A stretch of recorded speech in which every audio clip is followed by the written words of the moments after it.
নমস্কাৰ বন্ধুসকল।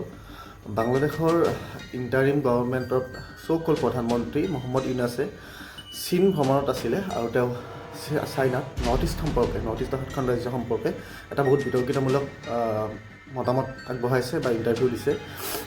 ভিডিঅ'টো চাই লওকচোন কি কৈছিলে তেওঁ।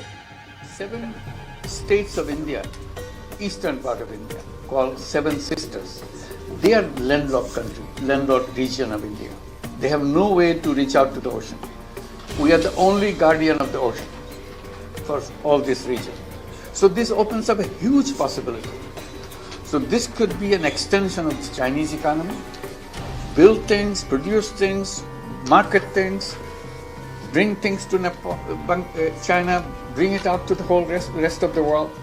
চালে নিশ্চয়, কিন্তু তেওঁ এইখিনি মন্তব্য দিয়াৰ আগতে বা দিয়াৰ সময়ত তেওঁ এইটো কথা পাহৰি গ'ল যে বাংলাদেশ তিনিওটা ফালৰ পৰা পূবফালে হওক বা উত্তৰৰ ফালে হওক বা পশ্চিমৰ ফালে হওক তিনিওটা ছাইডৰ পৰা ভাৰতৰ মাজত আছে। আৰু আমাৰ বে অফ বেংগলত মানে বংগোপসাগৰত আমাৰ INS কলকাতা এখন যিখন আমাৰ ইণ্ডিয়ান নেভিৰ এটা কি বুলি ক'ব আপুনি যুদ্ধ জাহাজখন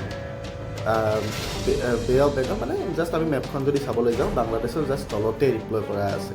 আৰু এইটো ভিডিঅ' চাই আপোনালোকে গম পালে চাগে বাংলাদেশৰ প্ৰধানমন্ত্ৰীজনে চাইনাক হেৰি কৰিছে ব্যৱসায় বাণিজ্যৰ কাৰণে বংগোপসাগৰ ব্যৱহাৰ কৰিবৰ কাৰণে কৈছে। আৰু তেওঁ যিটো কথা কৈছে যে ভাৰতৰ আমাৰ 7খন ৰাজ্য লেণ্ডলক হৈ আছে, গতিকে আমাৰ সাগৰৰ ওপৰত কোনো ধৰণৰ অধিকাৰ নাই বা আমি সাগৰ এক্সেছ কৰিব নোৱাৰোঁ। কিন্তু আমাৰ মেইনলেণ্ড ইণ্ডিয়া চাৰিওফালে সাগৰৰ দ্বাৰা সংযুক্ত হৈ আছে। আৰু লগতে আমাৰ যিটো চিকেন নেক কৰিডৰেৰে আমি মেইন ৰোডৰ লগত মেইনলেণ্ড ইণ্ডিয়াৰ লগত আমি যোগাযোগ সংস্থাপন কৰি থাকোঁ।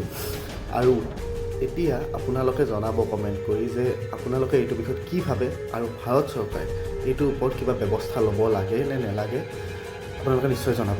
ধন্যবাদ।